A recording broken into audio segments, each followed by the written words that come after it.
Our first interview today is a man, we just mentioned his name, pacing to become the highest draft pick in BYU football history. Quarterback Zach Wilson joined us yesterday for our weekly conversation leading up to the NFL draft on the Deseret First Credit Union Hotline.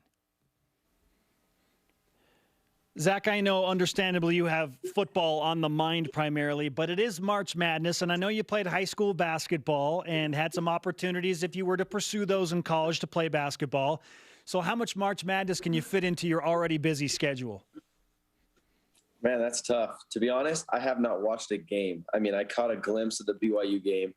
That was the first one that I actually planned for, put that in the schedule. Hey, I need to watch this game. Unfortunately, we didn't pull out the win, but that was the first one. Besides that, I have the notifications set on my phone, so I've been seeing all these updates of all these small teams beating up on these bigger teams and all these upsets that have been going on. So it's been kind of crazy. March Madness is so much fun. Did you fill out a bracket? No, I didn't. Unfortunately, I didn't, man. I mean, my whole freaking childhood was full of filling out brackets, and so now now I guess I'm too busy, or I think I'm too cool to do it. I don't know. Yeah, I'm guessing it's too busy. Maybe you are too cool. I don't know. Yeah. But yeah, you're back home in Utah now, and a video came out of a throw you had in the indoor practice facility that was just amazing. You spun out to your right and then rolled left and then threw it in the back of the end zone. That was probably a pretty good sample of what you're capable of, right? I mean, that exact throw's in the pro day script, so you'll probably see it again. Okay. How far was that throw, Zach? I think I threw it from the 50 and Leva caught it about 3 yards from the back of the end zone. And then add a little bit because it's further left, so 55-ish? Yeah, roughly, yeah. Which game was it? Was it La Tech? I'm trying to remember. The throw across the field to Dax? The throw. Which game was that? I think it was Texas State, maybe. Texas State, yeah. Was that one that you get asked about? Or what do teams ask about in terms of certain throws specifically? I mean, they ask about that one just as far as what were you thinking? How'd you get there on that? A lot of the times these coaches try and throw in plays that maybe aren't my best plays, or even ones that, aren't highlight plays necessarily. They try and throw in things that they think are a little bit different, ask, why you did certain things here and there. And so I really enjoy breaking that down and going through what I was thinking on each play. Zach Wilson with us on BYU Sports Nation for his weekly conversation on his path to the NFL Draft Pro Day coming up this Friday. What I want to know is, does the ball fly 5 yards further in Utah in the mountain air compared to Southern California?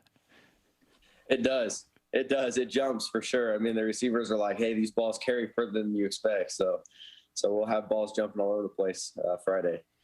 Last week you talked about how there was a transition to get used to the NFL ball, but that you've become more comfortable with that. Certainly the throw that we saw, was one, and it's one throw. But how has that transition been? And do you feel like Friday's a big day, obviously, for you? Yeah, no doubt. I mean, I think the NFL ball is better. It's just it's just getting used to it. I think you got to change up your grip a little bit. How it feels like it's coming off your hand and. So there were some rough first couple of weeks when I first started throwing with that ball, but now I feel like I'm used to it. I love how it spins, how it comes off the hand. And so I'm excited to, show what we got on Friday. You mentioned that rollout to your left and deep throw down the field is part of the script for Pro Day. How specific is this script, if you wouldn't mind walking us through that?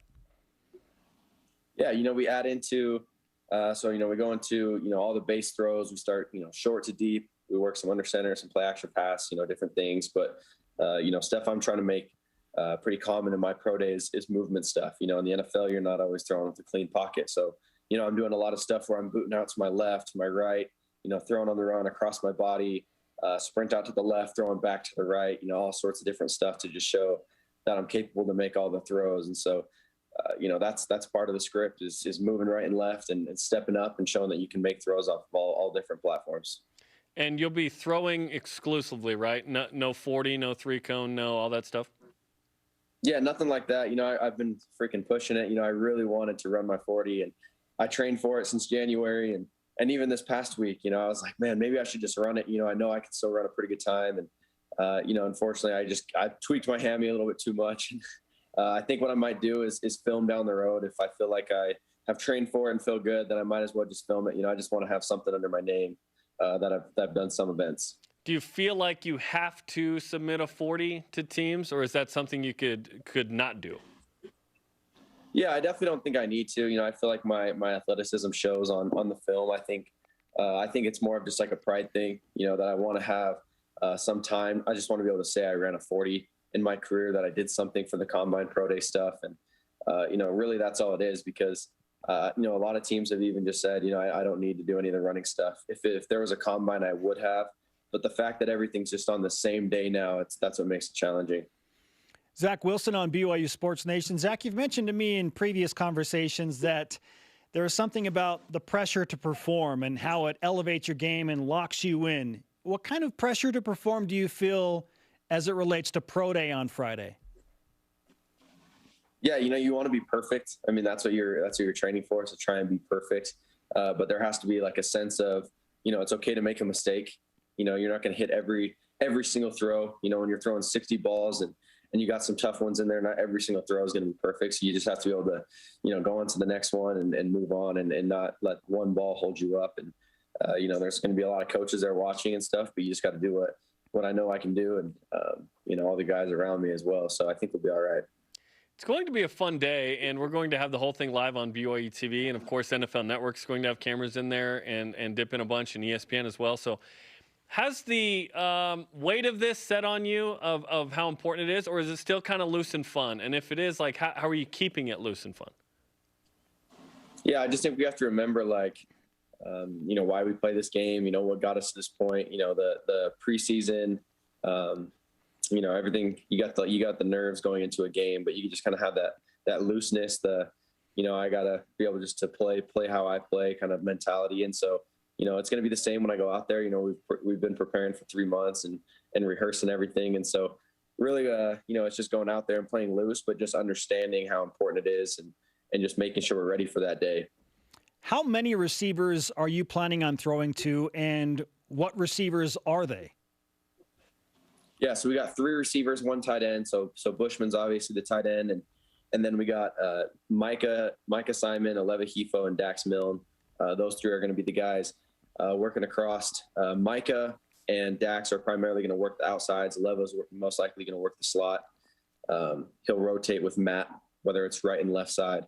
And then we'll throw Dax and Micah maybe on a couple on the inside as well. There's sort of this opportunity, not obviously for you, but also for them to impress, because they're good players and should get a chance in the NFL as well. So what's it like in the throwing portion to go, hey, let's do this together where we can all succeed?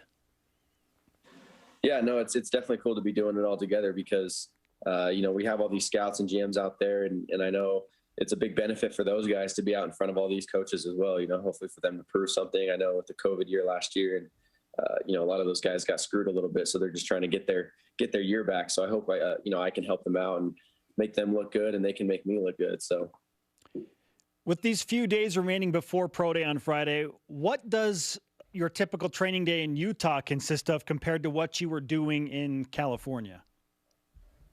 Yeah, I actually think I've got a pretty good plan out here. I go to Stroshine in the morning, so Stroformance is, they're one of the best. I work with those guys. I'll train with those guys 4 days a week. We got yoga on Wednesdays, and then I go to stretch therapy 3 times a week, which is like, I go and lay on a table, have someone stretch me out for about, half hour, and I do that about 3 times a week. I go to this place called Restore, where they do like IV drips or the hyperbaric chambers, and I do cryotherapy every day, red light therapy, the compression sleeves and boots for, the shoulder and the legs, and all sorts of different things. And then I'm starting with this place called South Mountain Therapy, where it's like physical therapy, where I'll go and anything that's bothering me, whether it's like, shoulder's a little sore or my back's a little tight, I can do some sort of recovery, physical therapy in that sense. And then, I'll try and get a massage here and there, like once or twice a week on top of it. So it's a lot of stuff going on, but it's definitely good. That is a lot of stuff, Zach. What do you like the most in all that? Yeah, the stretching's nice. It's very relaxing just to lay there, of course, with the massage. The recovery stuff is always big. But even right now, I still really enjoy the throwing as well, just getting out with those guys. And going into the big indoor down at BYU and tossing the ball around is always fun. Are you super flexible with all this yoga and stretching and all that? Nope, that's why I'm doing it, because I'm tight. Super stiff. Fair enough. As you have looked at more and more NFL teams and their game plans, their schemes and whatnot, have you kind of zoned in on an offense or a game plan that you feel best suits your need? Maybe has it changed over the past few months since you've been doing that?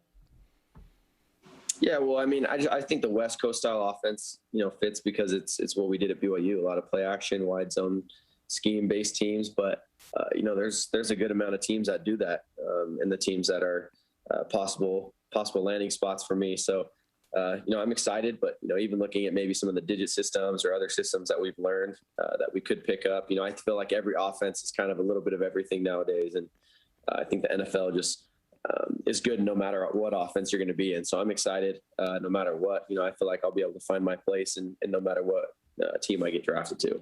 What's the best bit of advice that John Beck has given to you as a precursor to get ready for Pro Day and the draft?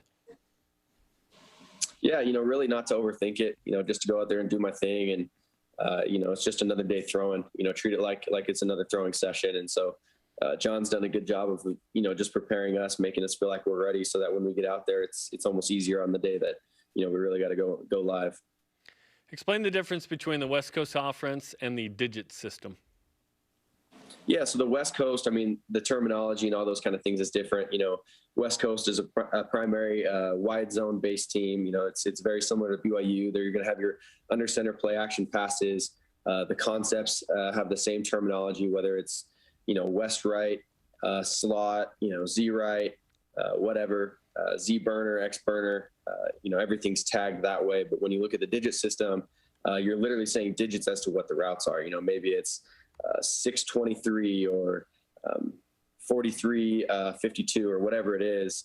You're working in actual numbers for what the routes are. And so, essentially all the concepts end up kind of being the same in the NFL. When you look at what they're trying to accomplish, spaces on the field, whether it's a triangle read and you're working through a progression, all coaches are always trying to get to the same spots on the field against the same kind of coverages. So it's really just a different way of how they word things and maybe how they get there. So some colleges will run a very simple offense. You look to the side, you see a board, it means a thing, whatever. I don't want to name names per se, but then they get to the NFL and they'll have a harder time sort of adapting to a more complex system. Tell us how BYU function and how that helped you in your pursuit of the NFL here in terms of how that play calling will go. Yeah, I still think, the NFL will probably be a little more complex than BYU to an extent. But I think where, I benefited from was the structure of the play call, whether it was, a shift, then a motion, then the formation, and then some sort of play with a tag and then a protection, all built into at the same time. And so, other teams kind of just had one word. There were some teams that was like, hey, warrior, and that meant the whole play. And the NFL is not much like that. And so that the play structure is very similar. So that's what I'll be used to at BYU. The other thing that was, to my huge benefit was working under the center, tons of play action passes, tons of, shifts and motions, disguising certain things, and then being able to call plays from the huddle. It's different. We did a lot of, looking to the sideline and picking up the play that way, but also huddling up and having to call a play that a coach gives you off of a wristband or whatever it is what the NFL does as well. So I think that's where they prepared me the best. Zach, if you had a preference to work in the shotgun or work under center, which way would you lean on that? I honestly don't mind. I really do like mixing it up. Under center nowadays in the NFL, you rarely see anyone just go seven step, 5 step out of the, under center and drill a throw. Typically it's going to be some sort of play action fake. And we did a bunch of different ones last year out of the gun or pistol or even under center at BYU. So I really don't mind either one. I think just having those play action passes is big, and it's good to just mix it up and keep a defense on their toes. Without giving away a specific BYU play per se, give us a sense of what a play call might sound like. Yeah, as you mentioned, the play call, the shift, motion, formation, play, tag, protection. Yeah, you're talking about a BYU play? Or you don't have to give away a BYU play, but give us a sense of what it might sound like. Yeah, so for example, we'll say like leap to flank right, Z phony, P62, Y hurricane, Z shallow, or whatever, something along those lines. That's awesome. Yeah. So, Hop to gun. I can think of the exact same one Drew Brees did where he broke his game-winning touchdown. It was hop to gun king trips right tear, 52 all go special, X shallow cross H wide, 52 swings. So super long, lengthy plays. So. But you can compartmentalize, like you said, the structure of the play, a shift, a motion, a formation, a play, a tag, and maybe a protection in there. That all means something to somebody. Because it's always fun. Like, we know football, but not at the level you know football. The receiver hears his thing, the Z, and he's just like, I'm out of here. I heard my part, I'm gone, right? Yeah, exactly. Everyone else is just picking out their parts of it. The quarterback kind of has to know the whole structure. So, like, the best way for me is you definitely break it up into like certain groups. You try and make it as small as you can. So like hop to gun king trips right. It's hop is the shift that you're getting to the formation. So it's always kind of best to think, hop to gun king trips right. Where does that get me to? Okay, well, it just gets me to trips right. And then you break it down and make it smaller. And then it's all go special. So that's really just an all go package. And then, X shallow cross. You got the X on a shallow. So it's really just breaking it down and making it more simple in your head. X shallow cross is on Madden, so I know that one. Yeah. There you go. I am fascinated by all of this. It's like another language. You're fluent. Really you're fluent in the West Coast offense. You didn't go on a mission, but you speak football language. Yeah. That's my language I picked up on my mission. Language. All right, Zach, we appreciate the time as always. I'm thinking about starting a bracket to predict NFL draft picks. I don't know. So, Jaron, work with me on that. Yeah, not many people are in on that right now. Okay, everyone is. We might be doing something like that. Let's do it. Okay, brother, thanks for the time. We'll talk to you again soon. Yeah, appreciate it. Thanks.